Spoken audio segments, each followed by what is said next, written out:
టీవీలో మీ personal and business promotions కోసం కింది నెంబర్కి కాంటాక్ట్ చేయండి.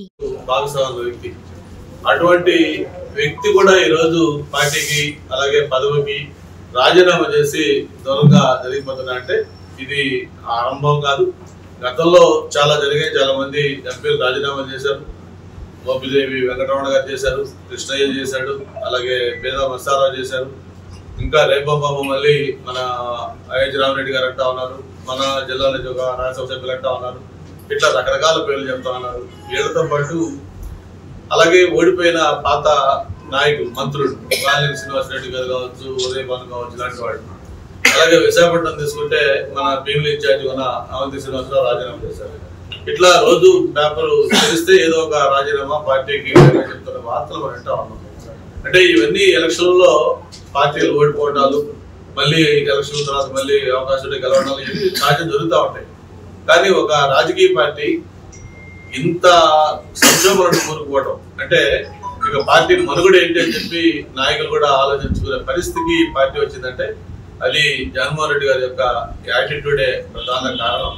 మరి ఈరోజు జగన్మోహన్ రెడ్డి గారు ఏదైతే వైఎస్ఆర్ పార్టీ ఉందన్నది అదనేది గతంలో చెప్పినట్టుగా అది ఒక చరిత్రలో మిగిలిపోతున్న పార్టీ. ఆయన ఎన్ని మాటలు చెప్పినా, ఎన్ని వాళ్ళ నాయకులు మిగిలిన ఒకరిద్దరు ఏదో ట్వీట్లు చేస్తున్నా సరే ప్రజల్లో ఈరోజు వైఎస్ఆర్ పార్టీ అంటే దానికి మొత్తం నిజ స్వరూపం బయటపడిపోయింది. ఈ అన్యాయాలకి, ఆయన ద్వారా నష్టపోయిన బాధితులకి, వీళ్ళందరికీ ఎవరు సమాధానం చెప్పాలి, ఎవరు న్యాయం చేయాలి.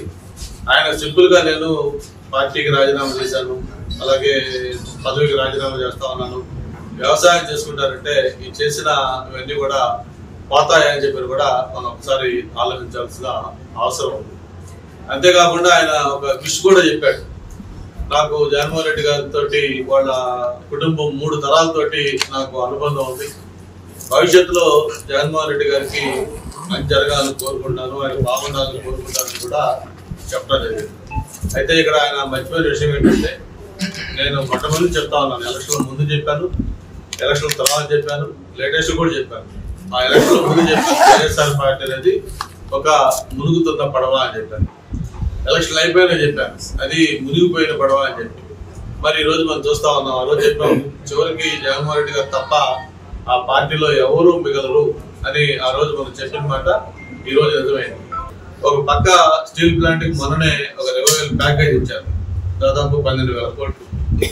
అది 1,000 లేకపోతే 2,000 లేకపోతే 100 కాదు, 12,000 కోట్లు దాదాపు ప్యాకేజ్ ఇస్తే ఓకే, దాని మీద ఇంకా ఫర్దర్ గా ఏమైనా కావాలంటే అడగవచ్చు, ఇంకా మైన్స్ ఓన్ గా ఇవ్వాలని అడగవచ్చు, లేదా ఇంకేదైనా డిమాండ్ ఉంటే అడగవచ్చు. కానీ ఇచ్చిన 12,000 కోట్లు కూడా వగ్గీకరించే విధంగా ఇదేదో దీంట్లో కుట్ర ఉంది, దీనివల్ల ఏం లాభం లేదు, ఎంత లాభం ఉందనేది సెకండరీ. ముందు 12,000 కోట్లు ప్యాకేజ్, 20,000 ప్యాకేజ్ ఇచ్చినప్పుడు కనీసం దానికి ఒక కృతజ్ఞత చెప్పి భవిష్యత్తులో ఇంకేం చేస్తే బాగుంటుందో సజెషన్స్ ఇస్తే అందరూ కూడా దాన్ని అప్డేట్ చేసేవాళ్ళు.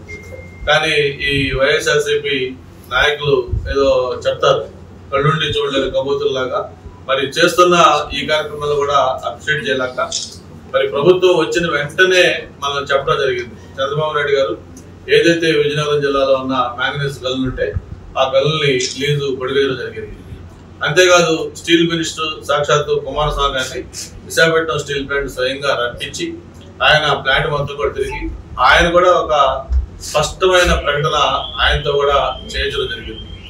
అంతేకాదు మరి ఈ ప్యాకేజ్ సంబంధించి పవన్ కళ్యాణ్ గారు కానీ, చంద్రబాబు నాయుడు గారు కానీ, రాష్ట్రంలో ఉన్న ఎంపీలు కానివ్వండి, మొత్తం